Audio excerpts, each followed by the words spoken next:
pernah nonton film Joker yang diperankan utama oleh Arthur Fleck, di mana ia itu dianggap sebagai penjahat, padahal jika dilihat dari sudut pandang psikiatri, kisahnya adalah gambaran gangguan jiwa yang sangat serius.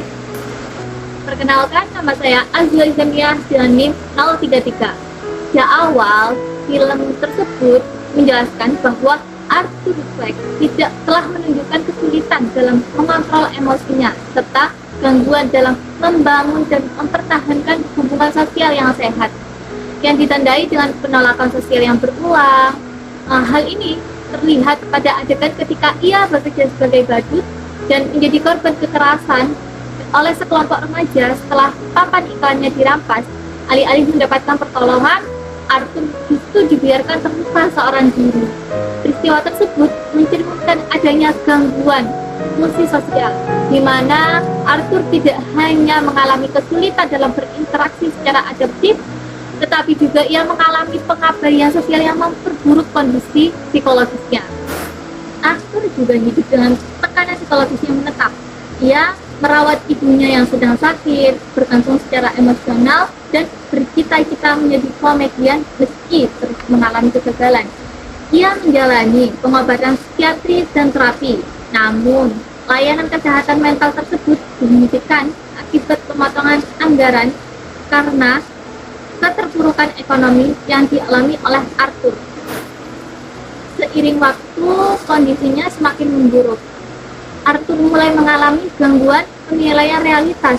Salah satunya ditunjukkan melalui hubungan romantisnya dengan Sophie yang ternyata hanya khayalan. Ia juga menunjukkan keyakinan yang tidak sesuai kenyataan dan kesulitan membedakan imajinasi dengan fakta yang menandakan adanya gejala psikotik. Jika dianalisis menggunakan PPDBJ, kondisi Arthur masuk dalam kategori F32.3, di mana kategori tersebut adalah episode depresif berat dengan gejala psikotik.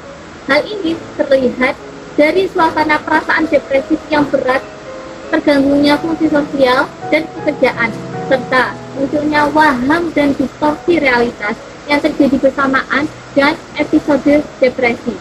Karena gejala depresinya sangat dominan, kondisi ini itu lebih tepat diklasifikasikan sebagai gangguan depresif berat dengan gejala psikotik, bukan skizofrenia murni.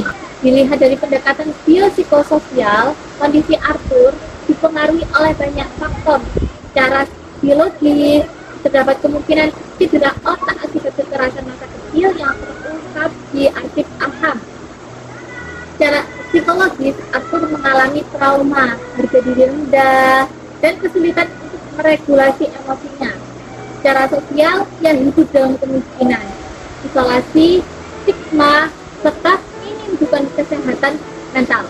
Ketika individu dengan gangguan jiwa dibiarkan berjuang sendirian tanpa penanganan berkelanjutan, gejala psikiatri dapat memburuk dan berkembang ke arah perilaku yang semakin beresiko seperti yang dilakukan oleh Arthur, yaitu psikopat.